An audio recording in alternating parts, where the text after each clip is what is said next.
Ano po yung naramdaman nyo nung tinalikuran kayo ng inyong mga kaibigan? At first, talagang galit na galit ako. Sabi ko, paano kaya ako magaganti? Talagang vengeance, iniisip ko. Talagang, I don't have peace of mind. I was so mad. Lahat. Mainit lagi ulo ko. Kaya minsan, wala na bumibisita sa akin. I don't like to talk to anyone. Iniisip ko, paano ako makakaganti doon sa mga nagsabwatan. Pero later on, nung nanalo si Doktor, nanalo si Jinggoy, parang may pumasok sa akin Holy Spirit. Sa akin yung the Lord's Prayer. Forgive us our sins as we forgive those who sinned against us. Yung lagi pumapasok. And all of a sudden, pinatawad ko na lahat. Lahat. No exception. Sa pag-aalsabalutan sa Malacanang, nag-umpisa pa lang ang kalbaryo ni Erap. Hindi kami pinapayagan tumanggap na mabisita. Yan ang pinakamahirap sa lahat. Tapos, hindi alam ng taong bayan, sinakay kami sa tangke. When we were brought to Santa Rosa, Laguna, from veterans. Talaga para kami sardinas and they really treated us like animals. Nagulat daw si Jinggoy sa kanyang mga narinig. I overheard one cop saying, "Oh, kalit ka rin na yung mga yan." Sana naman, nagbigay sila ng respeto sa isang presidente. Pero wala kaming nadama, wala kaming natanggap na ganong klaseng respeto.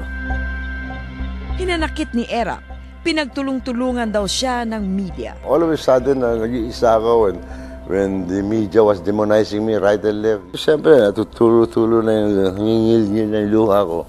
Until nakita si Doktor naman na nagmumukbok doon sa isang tabi. All of a sudden, pumasok sa akin. Mabuti pa siguro tumakbo ka, Senador. Bakit? Para malaman ko kung may nagmamahal pa sa akin, may nagsusuporta pa sa akin, o naniniwala din sila sa mga sinasabi ng mga media. Doktora ako, gusto mo may medical mission na ako, ayaw magpolitiko. Alam mo, hindi magsalita, hindi ako marunong. Tumakbo ka. Ayaw ko sabi. Ayaw mo? Sige, huwag ka na pumunta dito. Bagsik Wala naman. tayo. Well, because I was determined, parang biglang pumark sa akin. So in short, I was able to convince her. Naluklok sa Senado si Loy noong 2001. Sinundan siya ng anak na si Jinggoy noong 2004. Pinagaan daw nito ang bagaheng daladala ni Erap. Nawala ang kanyang galit. Sa Tanay, tinanggap ni Erap ang pagbisita ng mga taong tumalikod sa kanya noong 2001. Kabilang dito sina AFP Chief of Staff Angelo Reyes at dating Defense Secretary Orly Mercado. Sa burol kamakailan ni Doña Mary, nakipagkamay na rin si Erap kay Chavit Singson. Pero kumpara kay Erap, ay nagkapatawaran na. Malalim pa rin daw ang hinanakit ng pamilya ehersito sa mga taong ito. Emotionally, we were really hurt, no? Pag may nakikita kaming mga tao na yung mga tubridor sa kanya, halimbawa pinuntahan siya, minsan nagiinit yung aming ulo.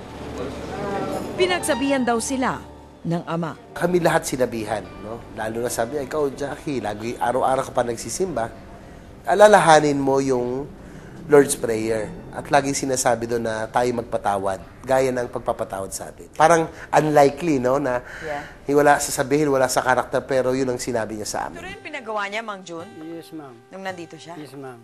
Kasi wala siyang holding area sa mga bisita niya eh. Ganda! Ano pagawa siya? Parang naman tong resort. Sabi po niya, ang kausap lang daw niya yung mga pato. Ito mga pato dito. Pinagbuhusan ng oras ni Erap ang pagpapaganda ng kanyang rest house sa Tanay na nagsilbing piitan niya ng ilang taon. Nakapagdisenyo siya ng sariling mausoleo, isang teatro para sa yumaong kaibigang si FPJ, at isang museo ng kanyang mga memorabilia. Pero kahit anong gawin, malungkot pa rin si Erap. Sa tuwing bibistahin namin siya, siyempre masaya siya. Ang pinakamalungkot yung tuwing ako iaalis, no, na makikita mo siya, ihahatid ka niya, na bagamat maganda yung lugar, alam mong nakakulong pa rin siya. Kumusta ho yung 6.5 years? Well, I learned a lot. And I became closer to God. Nakameditate ako. which I never did before. Once in a while lang, siguro pag Holy Week I lang. hereby grant executive clemency to Joseph Ejercito Estrada.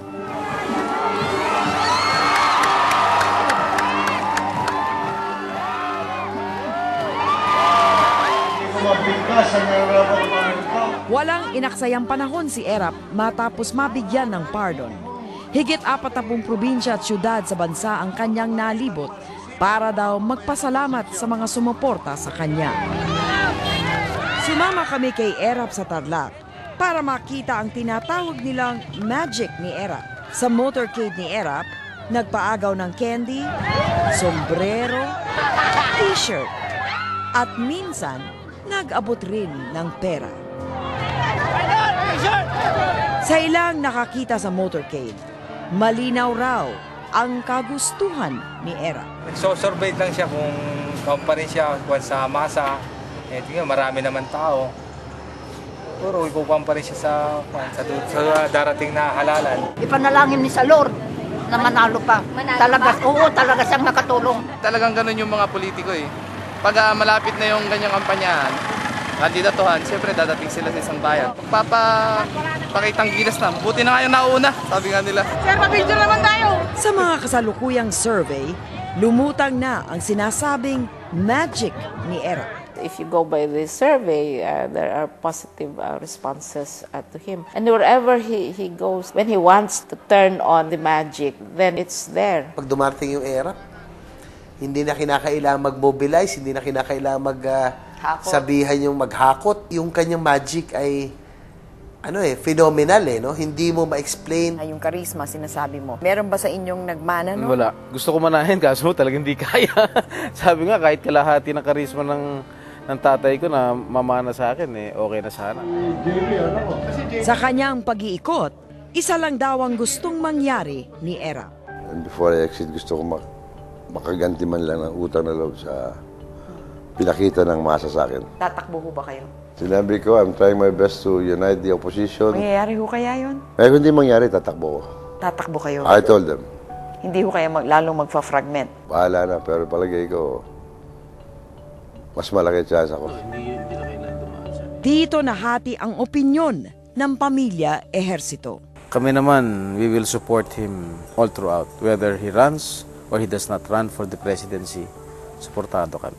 Personally, ando pa rin yung trauma sa akin. Hindi ko malilimutan yung ginawa sa kanya. No? Yung panlalait, pang-aapi. And I don't want that to happen again. Yung kamandag nyo ho na charm, nandun pa ho ba para kayo ibalik sa pagka-presidente? Hindi naman siguro kailangan puro charms. Kailangan yung nakikita ng tao yung sincerity, yung malasakit, your concern for them. Hindi na necessarily puro charm lang mahalata. You cannot fool the people You can fool them once, twice, but not all the time. Maraming salamat sa inyong patuloy na pagsubaybay sa aming programa. Pwede nyo rin panoorin ang mga iba pang bahagi ng interview kay Joseph Estrada sa www.probetv.com.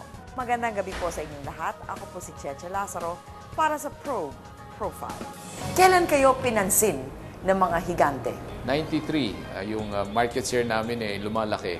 They were willing to pay substantial money to buy me out. Inisip nyo ba na ibenta? I remember I see their faces. I go, you cannot afford my price. There was anger in me. Sabi ko, I have to prove to them na we can survive.